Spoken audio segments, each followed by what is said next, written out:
In this video, I'm showing you how to make fresh vegetable spring rolls. You can use your favorite veggies, and they're so healthy and delicious. They make a great snack for the week or a great party appetizer. Pair it with your favorite sauce for super deliciousness. If you're new to my channel, don't forget to like and subscribe because I release new cooking videos all the time.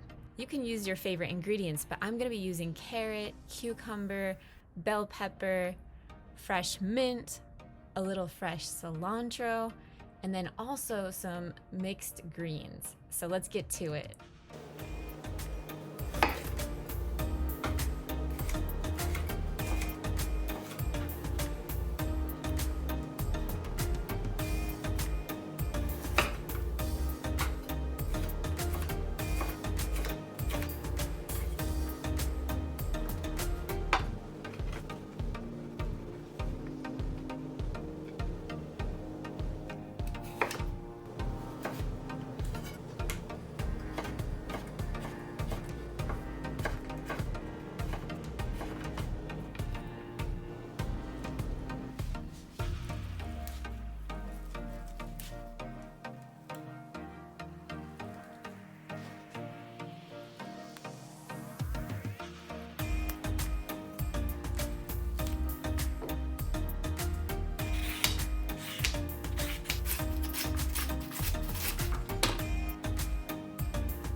Hope you liked this video, and I'll see you next time. Happy eating!